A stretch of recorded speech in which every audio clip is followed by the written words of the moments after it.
ہمارے بچے جو ابھی 3 بچے ہیں وہ آدھے ہندو ہیں آدھے مسلمان ہیں. میری شادی ہوئی ہے کرن جی کے ساتھ، وہ ہندو ہیں. میری پہلی شادی ہوئی تھی رینا جی کے ساتھ، وہ ہندو ہیں. ہمارے بچے جو ابھی 3 بچے ہیں وہ آدھے ہندو ہیں آدھے مسلمان ہیں. میری جو 2 بہنیں، ایک بڑی بہن ہے ایک چھوٹی بہن ہے، دونوں کی شادی ہندوؤں سے ہوئی ہے، ان کے پتی دونوں ہندو ہیں. اگر ایک مسلم لڑکا اور ایک ہندو لڑکی شادی کرے اور اگر ایسا ہو کہ وہ مسلم لڑکا ہندو لڑکی کے گھر میں نماز پڑھے اور وہ ہندو لڑکی اس کے گھر میں جا کر پوجا بھی کرے، تو یہ کیا جائز ہے یا ناجائز ہے؟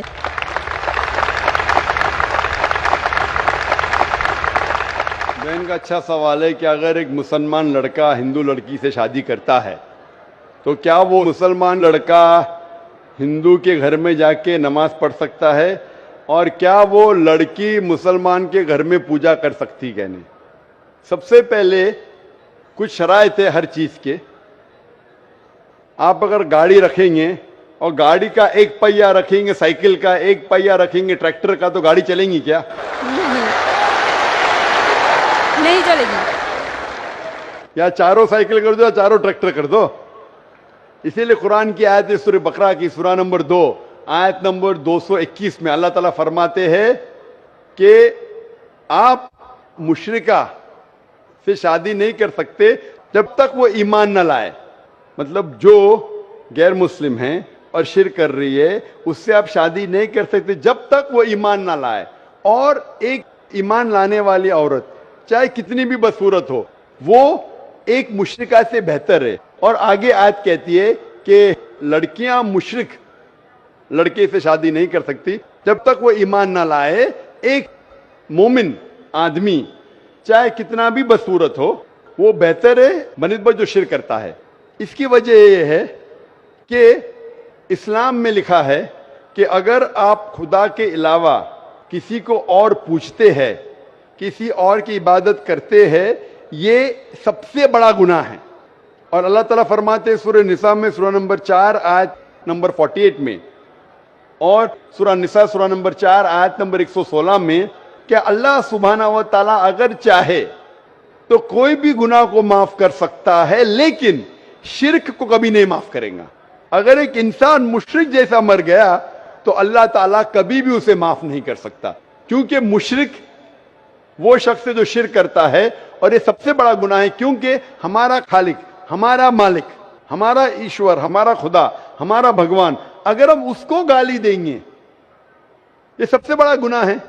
جس نے ہمیں زندگی دی، جس نے یہ ساری چیزیں ہمیں دی دنیا میں، اگر ہم اس کو گالی دیں گے، اس کے علاوہ کسی اور کی عبادت کریں گے، یہ شرک ہوا.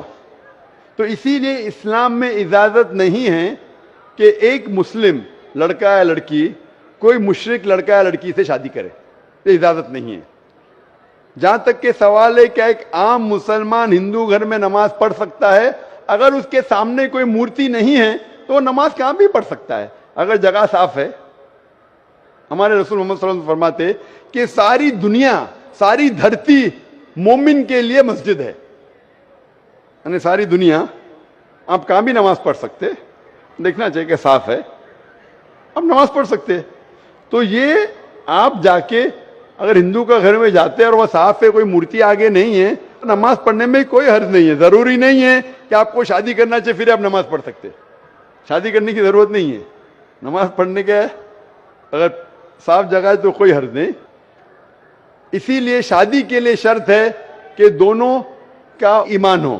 اور اگر آپ ہندو مذہب پڑھیں گے تو ہندو مذہبی کتاب میں بھی یہی لکھا ہے جو میں نے پہلے پیش کیا، پہلا جو سوال تھا بھائی صاحب کا، اور میں نے کہا کہ ہندو مذہب میں بھی یہی لکھا ہے نا تسیہ پتیماستی، اس ایشور، اس بھگوان، اس خدا کا کوئی عکس نہیں، کوئی مورتی نہیں، کوئی فوٹوگراف نہیں، کوئی پینٹنگ نہیں، کوئی پورٹریٹ نہیں، کوئی آئیڈل نہیں، کوئی اسٹیچو نہیں. اگر یہ مان لے کہ کم از کم جو یکساں ہے ہندو اور اسلام کے مذہبی کتاب میں، کم از کم اس کے اوپر عمل کرے تو اکثر ہمارے مشکلات دور ہو جائیں گی. جو یکساں نہیں ہے اس کو کل ڈسکس کر سکتے. اور اگر آپ تحقیق کرتے ہندو مذہب کی کتاب پڑھتے اور اسلام مذہب کی کتاب پڑھتے، دونوں میں لکھا ہے خدا ایک ہے، دونوں میں لکھا ہے خدا کا کوئی عکس نہیں ہے، دونوں میں لکھا ہے کہ خدا کا کوئی بت نہیں ہے، دونوں میں لکھا ہے کہ خدا کے علاوہ کسی اور کی عبادت نہیں کرنا چاہیے، دونوں میں لکھا ہے کہ آخری پیغمبر محمد صلی اللہ علیہ وسلم میں، دونوں میں لکھا ہے کہ شراب نہیں پینا چاہیے۔ میں حوالے دے سکتا ہوں، اور میں تقریر ایک دیا ہوں، similarities between Islam and Hinduism, Islam اور ہندوازم میں یکسانیت دونوں کتاب میں ہے۔ آپ اگر پڑھیں گے قرآن مجید میں سورہ مائدہ سورہ 5 آیت نمبر 90 میں لکھا ہے کہ شراب پینا حرام ہے۔ اب Manusmriti chapter number 9 verse number 225 پڑھیں گے، اس میں لکھا ہے کہ شراب پینا حرام ہے۔ قرآن میں لکھے سورہ مائدہ سورہ نمبر 5 آیت نمبر 3، سورہ بقرہ سورہ نمبر 2 آیت نمبر 173، سورہ انعام سورہ نمبر 6 آیت نمبر 145 اور سورہ نحل چیپٹر 16 ورس 115 میں حرمت علیکم المیتۃ والدم ولحم الخنزیر وما اہل لغیر اللہ بھی۔ کیا آپ کے لیے حرام ہے مرا ہوا گوشت، خون، سور کا گوشت اور وہ کھانا جس کے اوپر اللہ کے علاوہ کسی اور کا نام لیا گیا ہے؟ آپ اگر ہندو مذہبی کتاب پڑھیں گے اس میں بھی لکھا ہے کہ سور کا گوشت کھانا حرام ہے۔ اگر آپ تحقیق کریں گے کافی یکسانیت ہے۔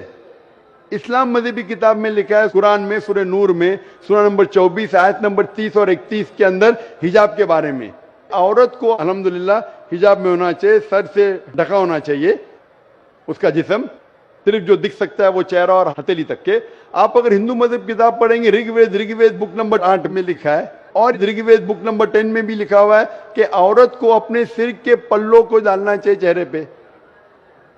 رگ وید میں بھی لکھا ہے کہ جب مرد کو دیکھے تو نظر نیچے کرنا چاہیے۔ یہ قرآن مجید میں لکھا ہے سورہ نور سورہ نمبر 24 آیت نمبر 30 اور 31 کہ جب بھی کوئی خاتون مرد کو دیکھتی ہے جو اس کا شوہر یا قریب رشتہ دار نہیں ہے، اور جب بھی کوئی مرد کوئی عورت کو دیکھتا ہے اور قریب رشتہ دار نہیں ہے تو اسے نظر نیچے کرنا چاہیے۔